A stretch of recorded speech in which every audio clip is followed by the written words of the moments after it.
Hello, I am Melissa and I am a alcoholic. Okay, so we are going to do the questions out of the Life Recovery Workbook. Yesterday I did the the reading from the Bible for it, and then the day before I did two videos yesterday about the reading and stuff that was in the Bible, and today we're doing questions. So moving forward, this is for the fourth step, which most of us avoid if we can get out of it, right? Okay, so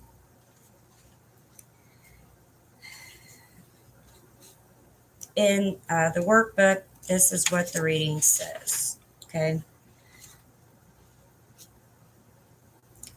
This step aroused fear and negativity in Alan's heart.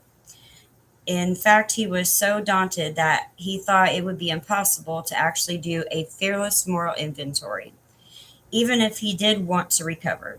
For first with his first God, I can't read today. Sorry. First, with his image of God, he thought that the searching part was so that God could hunt him down and retaliate for all the wrongs and sins that he had committed. He didn't want to look because he knew he had been immoral and lived like a heathen for many years before becoming a Christian. Amen. His addiction was not exactly pristine either, so he found many excuses for not doing his inventory or for putting it off indefinitely. But now, life wasn't working very well. Alan was trying to overcome some major habitual sins through the power of Christ, but despite all the knowledge he had about Scripture, memory verses, and going to church, he was still failing miserably. Something had to change. He was depressed most of the time, and he felt that God was far away. His verve and passion were not the same since his conversion, which is kind of what I like to talk about. When we first get sober, we have like that pink cloud, and we just stay sober for a while, and then this monotone, depressed, just whatever sets in, and then that's usually when people relapse. His Okay, if Alan were to find more complete serenity from freedom and freedom from his addiction, he would have to undertake the painstaking effort of letting go of his past. He was assured by his sponsor and others that it was the way to peace and long term recovery. Alan's sponsor helped him to see that the inventory was like taking stock of the assets and liabilities in business, which eased some of his fear. He began to see that his instincts had become unruly and were taking over his life. He had a great need for belonging, had become possessive and jealous. He needed success. He was driven by competitive and competition and envy. He needed love and affection, and he believed that he deserved more than he had been given. There's that feeling of entitlement, which a lot of us feel. Seeing how these out of bounds instincts were keeping him stuck spiritually helped him to detach from their control. Writing out the inventory gave him time to think about his behavior, assess his part, and look more deeply at what motivating his actions. He also inventoried his positive traits and behaviors. He had an emotional and spiritual release that was like letting go of a burden that had long been weighing him down. He was surprised at the effect, and he started to have a more realistic view of himself. He saw defects and wrongdoings, but he was released from shame. It was the first tangible evidence of his willingness to submit to the direction of the 12 steps and thus to God's will. And it says, Step 4, we made a searching and fearless moral inventory of ourselves. To this point in the 12 steps, the work we have done is mostly on our thought processes, attitudes, and beliefs. As we have emerged from denial about the seriousness of our problems and our complete inability to change them, we have admitted our powerlessness over our problems, come to believe that God can and will help us escape their effects, and have decided to let go and let God take over our lives. As important as this decision is, it must be followed by action. The remaining 9 steps describe the actions we must take to break away from addiction and establish freedom and serenity. Step 4 is the first tangible evidence of internal changes that have been occurring in our hearts as a result of the steps. The first 3 steps have guided us into growth and in humility, and we have trusted God at a deeper level, which is exceedingly important as we face the task of step 4. It is a fearful and heartbreaking exercise to face the brokenness of our sinful human condition. Most people delay this work indefinitely out of pride or fear, telling themselves that it is pointless, painful exercise. I was a really good suppressor. You know what I mean? They might think if we avoid practicing the addiction by using the first 3 steps, then why do we need to look deeper? Remember that addiction is threefold: physical, emotional, mental, spiritual. It is It is wonderful and amazing when an addict is able to stop using the addictive substances and behaviors. However, the condition of the powerlessness is not just physical. A mental obsession and a pattern of thinking about self in the world traps and tricks the addict into starting up again, even when he's sober. So, like with alcohol, our addiction tells us we do not have an addiction.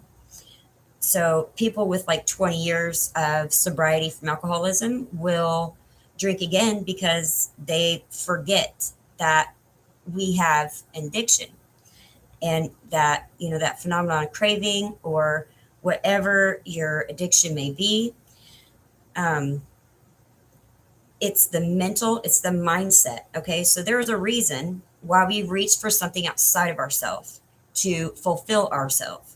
So that's why we used or had an addiction in the first place. And if we don't fix the reason why we of ourselves, then we will reach back out of ourselves again. It's a fact. Emotional traits, intensity of relationships, or even boredom can lead the addicted one to seek relief in the substance or behavior of choice.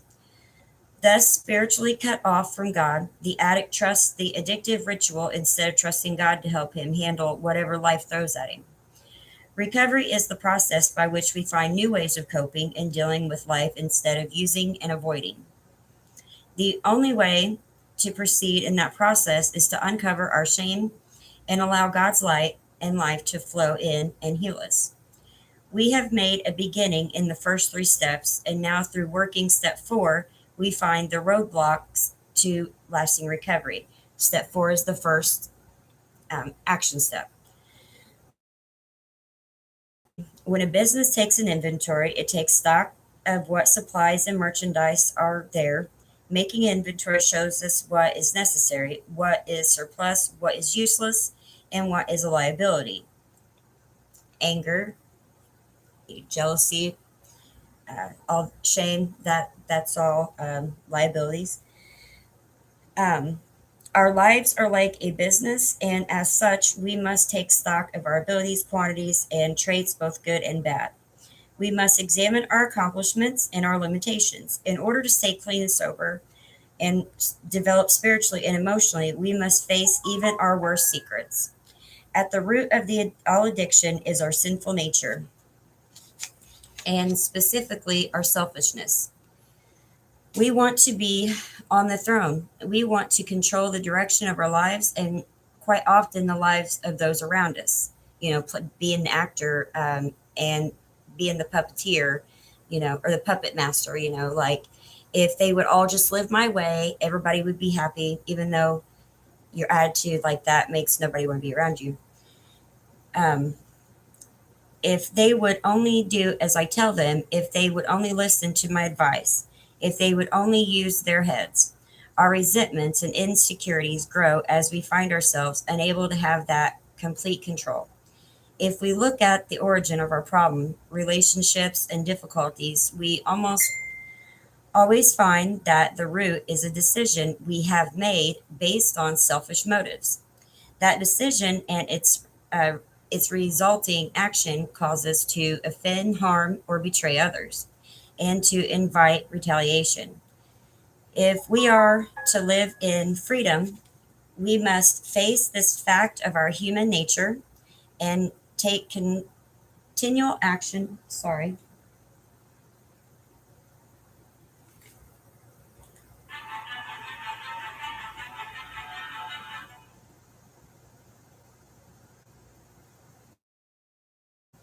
Okay. All right, let's try this again. All right. The basic forms of selfishness in all of us are resentments, fear, pride, envy, dishonesty, greed, and moral or sexual misconduct, lust.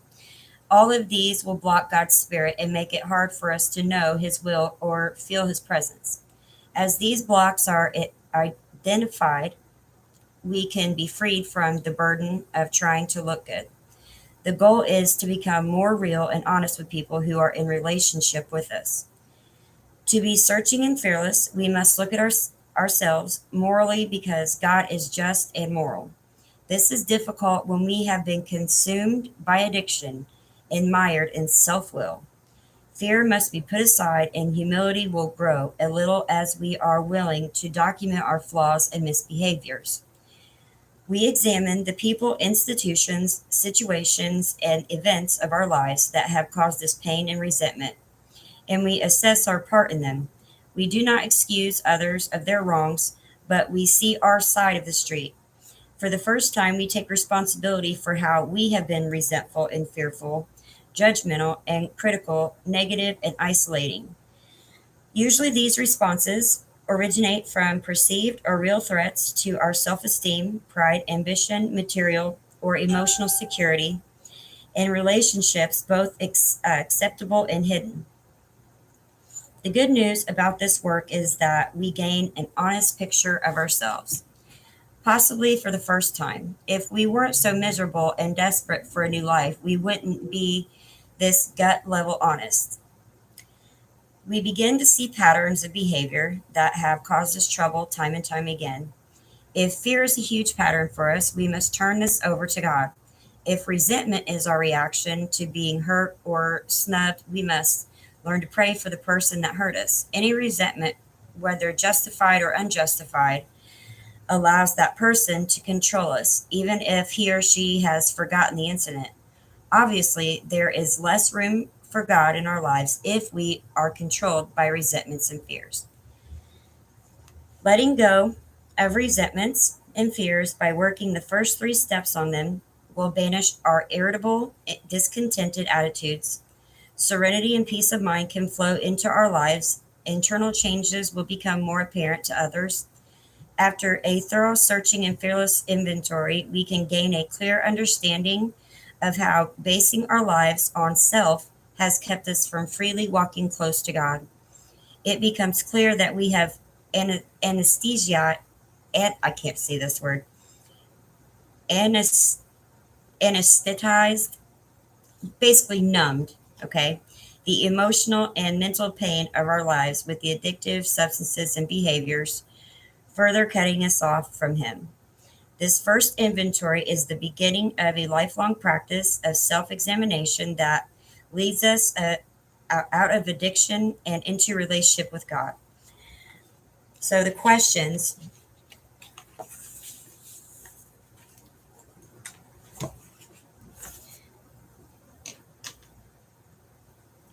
So, the first questions are labeled coming out of hiding, okay?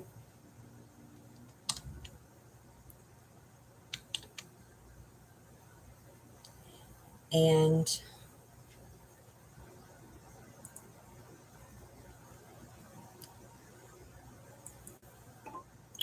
when and it, sorry, delete that. When and in what ways have I led a double life, looking good on the outside while full of shame about my addiction inside? Okay.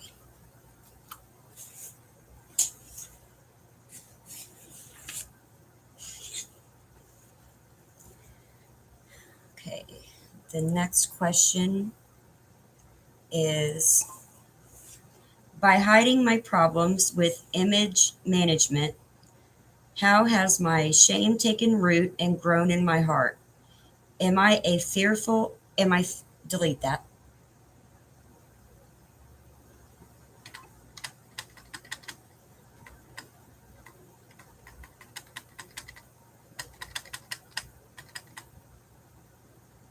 Okay.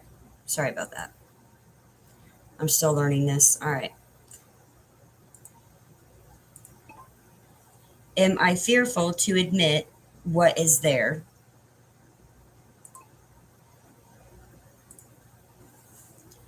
The third question, that third question on there goes to the second, but I'm limited on how much I can type.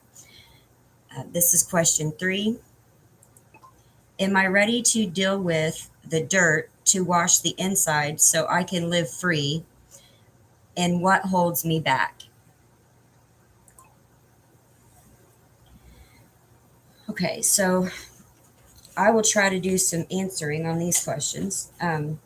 So the first one was, when and in what ways have I led a double life, looking good on the outside while full of shame about my addiction on the inside?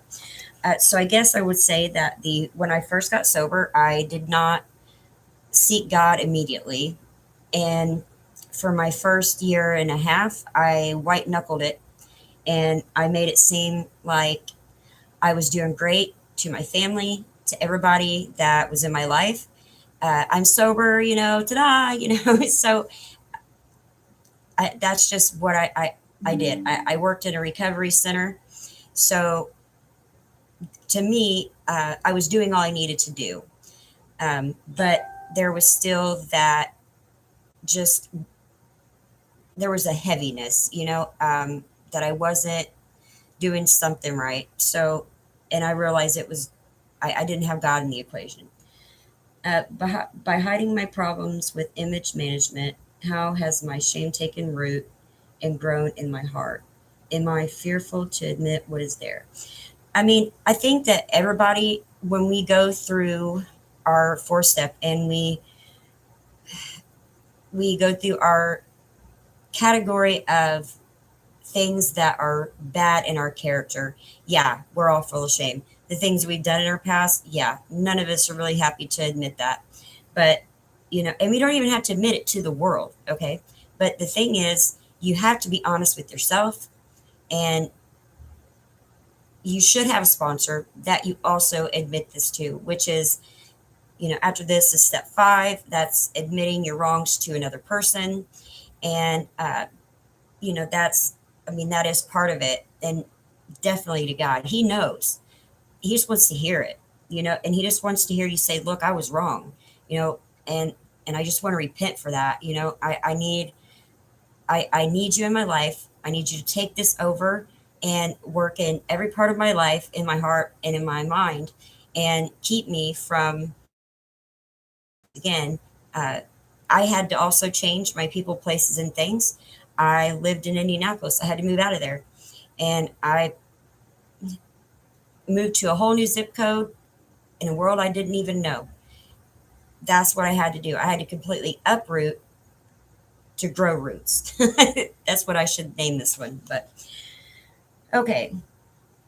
Am I ready to deal with the dirt to wash the inside so I can live free? What holds me back? When I first got sober, I was ready to get this over with. I didn't do it right away, and I didn't do it really properly. I was 6 months in, and me and a couple people that I went to rehab with decided, hey, we need to do our steps, but we don't want to sponsor. So, and I don't recommend this, but I was dedicated. All right. Me and my 2 friends, which I can't name, were dedicated. All right. Every Tuesday, All right. I would get my coffee pot and I would get everything. I'd put it in a crate and I'd put it in the truck and I'd drive and I'd pick both of them up and we'd go to the library. And we would go to one of the library rooms and you don't pay, but you rent them. You know what I mean? Whatever that's called, you basically rent in the room. All right. So we would go and we did our steps together. And when we were done, we burnt them. That was our way of getting rid of our past. But that when I got a sponsor that did the steps with me, it's not the best way to do it. Now, I mean, if you want to just like hurry up and realize the things that you did wrong, okay, that's fine. But I just don't recommend it. Okay, so the next one, okay, these are labeled facing sadness. All right. And after I do this, I will talk about I'll go through the 4-step inventory sheet because this has a different approach than the 4-step as in Alcoholics Anonymous. This is basically finding your defects, growing closer to God. I totally support that. It's needed. I feel it's needed. Okay. But to do it fully, you have to know what you're dealing with. Okay. So I'll just do it now.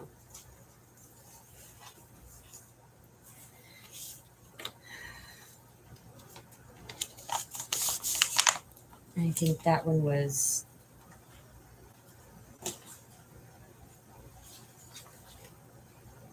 coming out of hiding. So that was fear. All right. So that was the fear inventory. Okay. So I guess I could just do the fear on this one. All right. So, and this is a prompt sheet. Okay. So this is what I would like to say is, it's probably not coming in right, but so if you see it says like these are the possible fears that we feel. This is just giving us ideas. This is not what we should be afraid of, but it gives us a list of realistic things that our fears could be. And it goes on to say fear of dying, fear of God, because we do have to deal with our judgment. Fear of authority, self-expression, fear of sin, fear of sex, fear of losing a wife, fear of animals. People have fear of jail. I was never a fan. I'm just telling you. Fear of being found out, fear of doctors, fear of police, insects. I mean, it goes on. Fear of responsibility, fear of fear. I have anxiety and I hate it. It does control a big portion of my life. And that is on my fear list. How I fix it, I'm still working on that. That's why I'm doing the step 4 through the recovery book. Also, after I've done it through AA, because I just I don't feel like I've completed something, and I feel like God was what it was that I didn't add to my inventory as far as fixing myself. All right, fear of crime, fear of poverty, fear of races, fear of the unknown, abandonment, intimacy, disapproval, rejection, confrontation, sobriety. Some people are afraid of being sober because we don't know who we are when we first get sober. Not a clue. So I mean, I'm almost 3 years in, and I still am learning myself. I mean, it's interesting. Keep a journal. You should do that. It helps. I really wasn't being sarcastic. I realized that I just may have come off sarcastic there. See, that right there, that is why the 4-step inventory is needed, because it puts you into work and to see what you do. And I know I always had a problem being rude and being sarcastic. And so I catch myself now and so working on it. Fear of hurting others, fear of getting old, feelings, violence, writing the inventory, gangs, people, guns, change. I don't like change either. All right, so I guess just a couple examples as to what is on my fear list and how I did it. Okay. So this is, all right, when you go to the aahomegroup.org, okay, this is the sheet that it prints out. And it says, there's a prayer here, and it says, for everything that you fear, right? It says, God, please remove my fear of whatever your fear is and direct my attention towards what you would have me be. And that's right here. Okay. So, one of my fears was losing my mind, losing control. I think we all have a fear of that. And, maybe like it comes from, I've seen people with dementia and Alzheimer's, and I see how uh, I have a fear of that. But rest assured, it says in the Bible that you come in the world as a toddler and you go out the world as a toddler. So, and I think, I am not, this is just me thinking, which is not always right, but I feel like that would be the best way to go out. Okay. Is when you come in acknowledged and you go out the same, and that way you don't, I don't know. That's a whole different topic. We'll just leave that alone. Okay. So then it says, what part of self have I been relying on, which has failed me? And then it goes on to say self-esteem, pride, emotional security, pocketbook, ambitions, personal relations, and sex relations. Okay. Anger was on there for me. And